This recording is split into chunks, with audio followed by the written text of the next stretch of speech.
It's time once again for Dialogue Conspiracy with Mae Brussell. For the past 14 years, Mae has been researching and uncovering facts and evidence from between the lines of the news and placing them in a more thorough perspective of how conspiracy, political assassination, and abuses of power affect us all. Dialogue Conspiracy originates with KLRB-FM in Carmel, California. And now, Mae Brussell. Good evening. This is Mae Brussell, and it's Dialogue Conspiracy number 315, and it is April the 2nd, 1978. This is tax time for all of you nice people who are lucky enough to have an income that's taxable this past year. And the Treasury Department will be collecting your money, if they haven't already, for your earnings from 1977.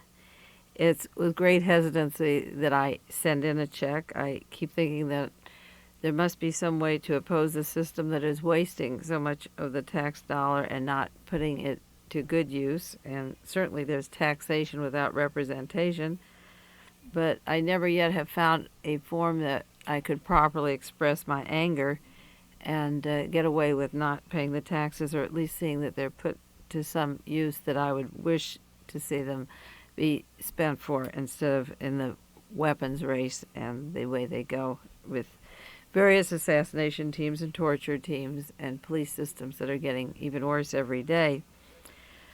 Each year we learn more about the Treasury Department, with under the Treasury Department the Internal Revenue, the Alcohol, Tobacco, and Firearms, and the notorious Interpol organization that was started in Europe in the time of Adolf Hitler, when Germany was just a young fascist country going to a full-blown fascism, combined with France. And Interpol then became the headquarters for the international police, and I'll talk about that at great length later in the program, and probably next week also, in the links of the Nazis and the narcotic dealers and the worldwide heavy syndicates linked to our CIA and our intelligence systems in England, France, Germany, and the business of narcotics traffic that our Treasury Department is actually in to fund the assassination squads. This is what the purpose of bringing narcotics in to France was about. When France was in Vietnam and they were fighting an unpopular war, they decided to go into the opium and heroin traffic and use the profit from that for their secret intelligence squads, so that the people at large wouldn't know how large their budget was. This information I got from the Ajax file that I'm going to go into detail with you about. The Ajax file is an analysis of Interpol's failure to combat international drug trafficking, and I can explain to you why they fail at it and why it's set up merely to arrest young hippie types who are carrying marijuana or a small amount of drugs, and really used to protect the larger syndicates and funded by our Treasury Department. If you want a copy of the Ajax file that I will be talking about, it was sent to me from the National Commission on Law Enforcement and Social Justice, the same group that have been doing such wonderful work on the link of the Nazis from J. Edgar Hoover's association up to the present time. The Ajax file I figured out to copy at cost and postage, because it's legal-size paper, comes to $1.85. And if you want to order the whole file, the 18 pages, you can have this report on international drug traffic and how the United States and the CIA got swept into the narcotics market. But these things were evident to me as early as 1972. In May 72, 1 month after Watergate, 1 month before Watergate arrest, actually, I paid my income tax in 1972 for 1971 in April. And then I saw an attorney here locally, and I sent in a letter requesting a refund, which you can do at that time. And that was just 6 years ago. I didn't have the Ajax file then, but I had enough research, having done investigative work on my own from 1963, in November 1963, up to 72, that I knew that our Treasury Department, Alcohol, Tobacco, and Firearms, was also in this country, like France, the umbrella team for Watergate assassination teams that were soon to be divulged. I knew that we had assassination teams in this country. And a month later, the evidence of the links of the Treasury Department to the assassins and men like G. Gordon Liddy and Mr. Caulfield threatening to kill James McCord if he didn't hush up on the Watergate arrests was coming out of the Treasury Department. And Gerald Ford, of course, had brought G. Gordon Liddy from New York into the Treasury Department. So 1 month before the Watergate arrest, this was in May 1972, May 18th, I sent a letter to the Department of Internal Revenue, and I thought I would read that to you because this is what I was doing 6 years ago. I said, "Dear sirs, enclosed is the form requesting a refund of my paid taxes for the year of 1971. There are various spaces for financial changes on your form. Many people are presenting tax cases at this time in objection to the Vietnam War. To my way of thinking, Vietnam is a small fraction of a major sickness. The United States of America was overthrown by a coup d'etat November 22, 1963. The killing of the president of John F. Kennedy was done for the purpose of maintaining power in this nation that was tightened with clandestine controls following World War II. Nazi generals, scientists, makers of war machinery and ammunition, with the help of John Dulles, Foster Dulles, and Allen Dulles, were settled in the United States. They relocated in an enclave at Tyrol in Jamaica. John Connolly, the former head of our Treasury Department until just this week, he resigned just the week that I sent this in, is a member of this secret clandestine group. The taxes that people support pay a budget of between $60 and $80 million to keep documents locked in the National Archives that would prove my allegations about assassinations and conspiracies. In a democracy, we need few secrets, much less to spend that amount of tax money to lock them up. The Freedom of Information Act is not being properly used. All reports and evidence of these conspiracies and murders belong to all the people. The Treasury Department hires political assassins. The Justice Department manipulates the trials so the facts are never exposed. The executive branch locks up the existing evidence of the conspiracies. My taxes would pay for public service to literally dig our own graves. We need to expose the war, and we need to expose this barbarian behavior. Sincerely, Mae Brussell. And I went on. Enclosed is a letter with my payment, a copy of the letter that I sent when I paid my taxes. I sent in a letter of my feelings about the government and the Treasury Department, their assassins. And I said, in addition to that information, I have other reasons for wanting a refund. The Department of the Treasury, through agents of tobacco, alcohol, and firearms, make deals for assassination teams in the United States. I have copies of tapes and arrangements of your tapes agreeing to bring Eldridge Cleaver home in a box. You allow men such as Sonny Barger with narcotics charges out on the streets in exchange for the possibility of murdering civil rights leaders, minority leaders, to keep the flow of narcotics going where it could be stopped. My particular interest is political assassinations. The Treasury Department is guilty, as is the Justice Department, in destroying democracy and replacing it with fascism. To support this system with my taxes would be identical to the fools in Nazi Germany who literally bought their own gas chambers. Signed, Sincerely, Mae Brussell. I got a letter back months later, dated November 24th, 1972, from the Internal Revenue, and they said to me, your claim for a refund is disallowed. The reason given on your claim are not considered valid, and your claim for refund is denied. Now that it's 6 years later and the links of the Treasury Department to assassination teams is more evident, maybe I should refile for a refund this year and for the past taxes ever since I've known that alcohol, tobacco, and firearm were part of assassination squads. A few months later, 3 months after that letter, that was in May 72 that I wrote that, in July 1972, the United Press had a story. It was a month after the Watergate arrest. In quotes, a Treasury Department official went on administrative leave yesterday following a published report that he tried to persuade Watergate conspirator James W. McCord to keep quiet with a promise of executive clemency. John J. Caulfield, 44, asked for and was granted a leave from the Treasury Department. He was at least the 14th government official to step aside after being linked to the Watergate scandal. Caulfield, a 15-year veteran of New York City Police Department, with 3 years on the White House staff, went to the Treasury Department. And since then, he was the Assistant Director for Criminal Enforcement of the Department of Alcohol, Tobacco, and Firearms. Caulfield held secret meetings last January with James McCord on trial for conspiracy. Caulfield was a key aide to Presidential Assistant John D. Ehrlichman and later to White House counsel John Dean. If you remember, I've said on Dialogue Conspiracy that William Sullivan of Division 5 of the FBI was a liaison of the assassination teams from the FBI, the Defense Department. And William Sullivan also worked with John Ehrlichman and took papers from the desk of J. Edgar Hoover and put them in the hands of John Ehrlichman.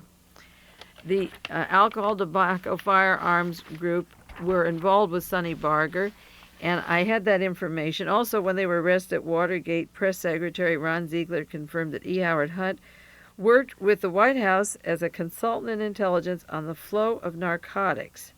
And that was one of the jobs that this famous group had at the time of Watergate.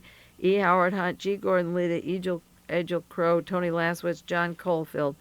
They all came out of the state and worked for the federal narcotics program, which was a cover and is a cover in France for assassination squads and is a cover for assassination squads in the United States of America. The name Sonny Barger, the man that I referred to in 1972, was arrested this week out on the streets. He was in Folsom Prison, spent 4 years there of a 10-year sentence, and just was released, and he was arrested again this week. Sonny was up to his old trips. He's been charged with having 2 handguns, a rifle, and a machete. Sonny Barger was pretty cocky, and I'm sure that he believes that they can't keep him in prison very long because of the work that he did for alcohol, tobacco, and firearms. He was very useful in plowing into the anti-war protesters in Oakland at the depots during the demonstrations there. He worked with the government intelligence, and the Hells Angels were very useful at the rock concert. Yeah, it was Altamont in 1969. I was thinking the opposite. Woodstock was in the summer. It was Altamont. In 1969, the Rolling Stone concert, where the Hells Angels were used to murder a black man on camera. A movie was made called Give Me Shelter. The rock concert was visualized as violent, and the CIA, the defense agencies, the Treasury Department, all came right into this act, which I believe was staged for the purpose of showing the world that those hippies that are the flower children that love peace are really violent. And for all purposes, the Altamont concert just ended the rock concerts for what they were ever going to be again. Now it's a different ball of wax, but the image of Gimme Shelter is played over and over again. And at the time, Sonny Barger, in those days, was working very heavily with alcohol, tobacco, and firearms. There was an article, December 22nd, 1972, a UPI story, that Hell's Angel Sonny Barger offered to give the police the bodies of political radicals in return for the release of jailed motorcycle gang members. Now, one of those was Cesar Chavez, and the other was Eldridge Cleaver, that he offered through the Treasury Department to kill. And I have a tape cassette of Larry Shears, the agent working for alcohol, tobacco, and firearms, who heard the men making a deal that they were going to offer Barger some chances to get out of arrest to kill Cesar Chavez and Eldridge Cleaver. I objected to paying my taxes. In that letter that I sent was in May of 72. In December, the UPI carried the story that he was out, Sonny Barger was out, and said that he, in quotes, offered for each Hell's Angel relieved, he'd give the body of a weatherman available, find the radicals, and kill them. Later, Sonny Barger denied this, but Sonny Barger was working with the government and did admit in another article that he worked with the narcotics agents in December of 72. Here's a quotation from the newspaper. It said that he had been approached by law enforcement officers. They asked him to kill someone. He claims that he refused. But the reason these offers were called off, I believe, was that Larry Shears, like Louis Tackwood, came forward and exposed this fact. Sonny Barger admitted in quotes that he does, in fact, sell narcotics, that he makes phony driver's licenses in a dark room in his home. If you wonder how radicals and so-called leftists that are really from the right, such as the SLA or other radicals that appear to be from the left, actually are getting their documents. He had a mill for making driver's licenses and so forth, which I'm sure was an annexation of the Treasury Department again. And he admitted his narcotics dealings and said that for several years he did have deals with the Oakland authorities. Larry Shears was the man who had this tape with a contact man, a telephone call, and it went like this. Shears says on this tape, which I had in 72, this was before Watergate, would you believe that Sonny Barger took the bait on Eldridge Cleaver? And the agent said, did you talk that over? He says, yes, Sonny will be calling me directly. I've been using, there's a dash there, a sound I can't hear, as a go-between up to this point. He will call me between 11 and 12 tonight, and he wants some answers. Can you go? The Treasury agent, the commander whose name I have, said, it depends on what he wants to know, Larry. Larry, he's on a federal bail jump rap. He wants to stay on the streets bad, and he wants to give you Eldridge. What does he want? He wants to give you Eldridge, and he wants to offer him up dead. You know that, don't you? And the agent said, I don't give a damn if he's alive or if he's dead. We'll take him. I don't care if he's alive. He's subject to being dead when you get him, Larry Shears said. And the narcotics agent said, well, that's all right. And Larry Shears went on to say Sonny Barger was out on this rap. He didn't want to go back to jail if he could get out. And that he offered, in quotes, there's one thing I can do, is to put some people on a boat or a train or a plane and go to Algiers and have Barger on the same tape telling me that. I'll go over on a boat or train, put him in a box, and we'll ship him back. Now, this was a conversation of alcohol, tobacco, and firearms. Larry Shears exposed the plans to kill Cesar, Chavez, and the Eldridge Cleaver. And I think the reason the men are alive today is that Larry Shears came forward like Louis Tackwood and broke the story, and the links could be supplied through voice and the agents of the Treasury Department. Just shortly before the Watergate arrest, this scandal would have broken, that the murders were called off. But then a year later, in March 1973, which is just 6 months later, Larry Shears, the man who made the tape recording of the agent, was picked up and put into jail on a weapons charge. He claimed that he had the weapons because as an informer, with the press conferences he was going to be killed, but he was picked up and put into jail, and I have never heard any more about Larry Shears or that case since that time. The article from Bakersfield newspaper, March 3rd, 73, said Larry Shears, one-time narcotics informer who set off a controversy last year by claiming to know of a plot to kill Cesar Chavez, went to jail yesterday on a weapons charge. He began to serve a 60-day sentence for carrying a concealed weapon. He's in Kern County, and they put him in jail. He says he's in danger from those who want to kill him, and the judge denied that he was in danger and decided that even though he tried to uncover a plot to kill labor leader Cesar Chavez, that having the weapon was not important, and therefore he was sent to jail. And if any of you have heard any more about Larry Shears, I would like to know about it. But that whole episode angered me so much that I had written and asked that my money be returned on the basis that this Treasury Department is the branch of the assassination teams. And we'll go into the Ajax file and confirm how the French have used the assassination teams as hidden under the narcotics traffic. There's a heavy link between the narcotics traffic, the CIA, the FBI, the syndicate, and the assassination teams that do the work for the larger power structure. And speaking of narcotics, which is the serious umbrella under which terrorism is the excuse for getting the terrorists excited and causing this violence in every country, the Japanese, the German terrorists, the Palestinian groups, they're all linked to drug smuggling and narcotics and the extreme right wing, not to the left at all. And the public officials that are crying terrorism are using this. This is a whipping boy for the next purge of people that we can't talk about communists anymore. The new FBI director this week is out after terrorists. He's starting anti-terrorist training. He's not looking for communists anymore. And I may go into the death this week, the mysterious death of the leader of Dr. Wadi Haddad. I do want to talk about that for a minute. Again, this is terror on the right that is concealing the international narcotics market with the Treasury departments and the intelligence system, the FBI and the CIA.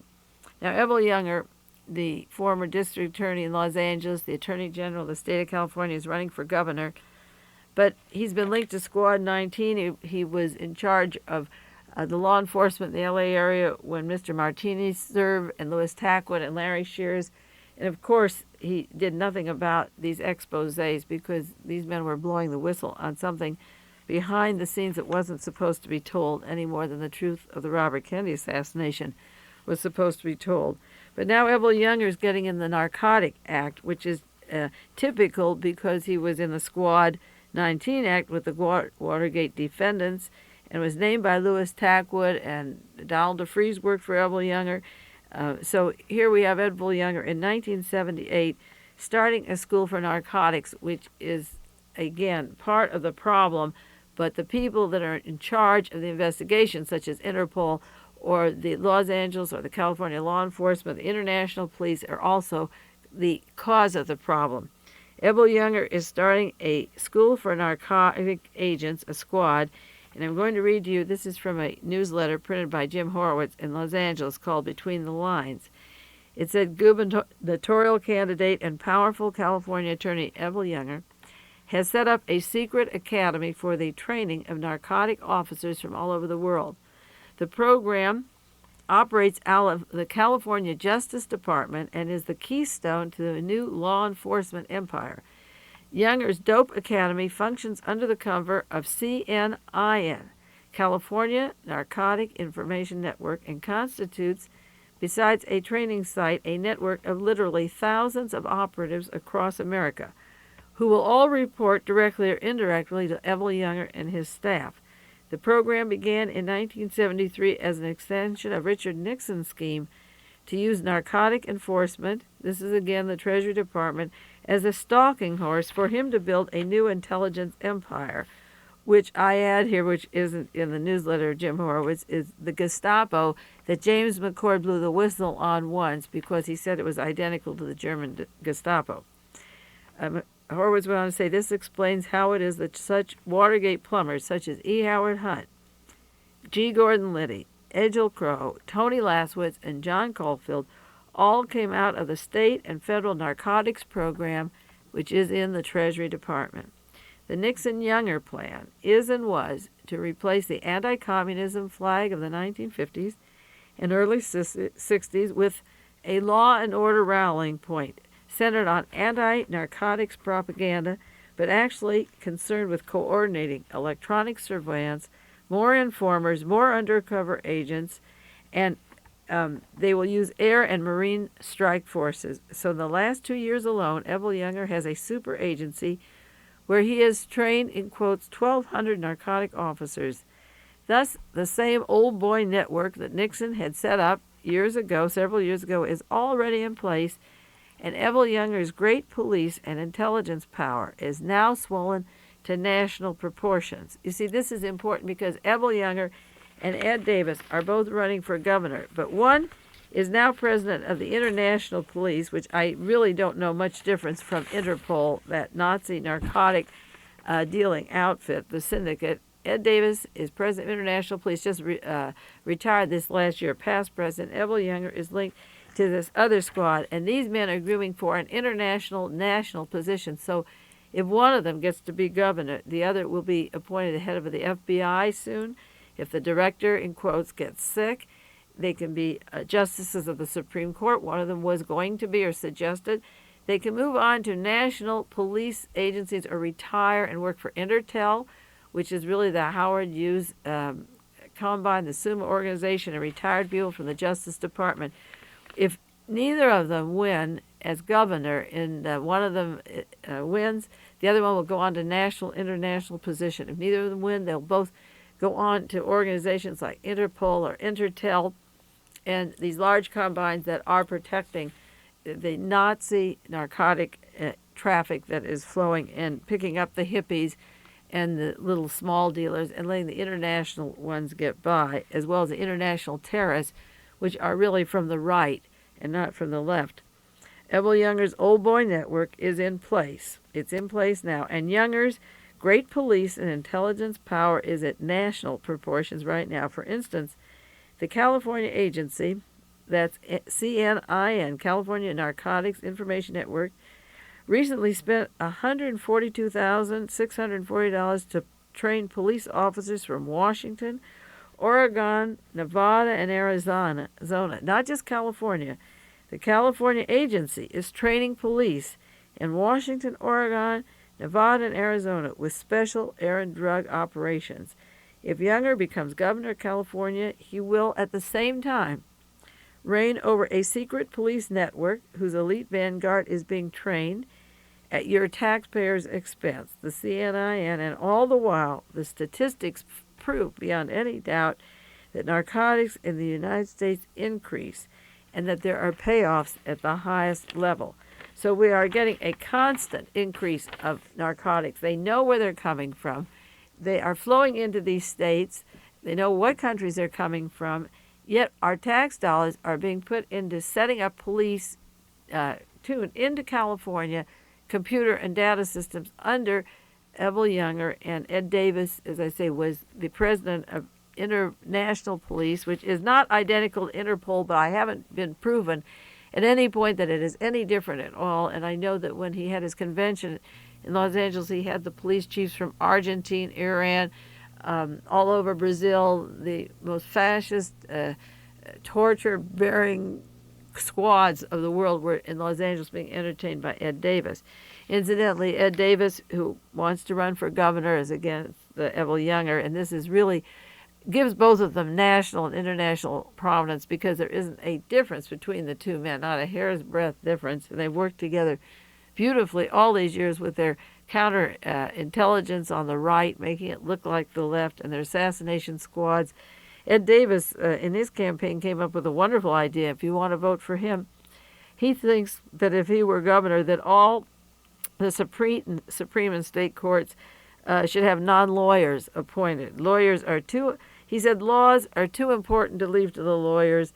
There's no common sense in the laws, and that if he were elected, he would give lawyers a year to make some reforms, and then he would get them off, and they should be non-lawyers judging. Even almost every case except the most serious crimes would go non-lawyers, which means that the corporation heads would be the lawyers. You can see the president of the copper mines in Chile being a judge before a labor leader that's arrested in Chile, and let a layperson, not a lawyer, know what their rights are. How would you separate your pocketbook from your decision? It would be impossible. Not that the lawyers do it now, but it would be even worse. Before I get to the Ajax file, which I'm just going to have a few minutes to start, and we'll go into it next week, I did want to do it uninterrupted, but we can go back and do it in a two-part series. Dr. Wadi Haddad died, and of course he died under mysterious circumstances. It couldn't be just a plain old ordinary death like anybody else, because of course I've alleged that he is one of the big mysteries of our times, and therefore his death would be just as mysterious and clouded in questions. The mystery was A, what's the cause of his death, and B, what's the place of his death. First we heard it was in East Germany, then we heard it was in Beirut, Lebanon. He was described by the various Palestinian groups as a martyr. That the word martyr isn't used usually to describe a death by illness.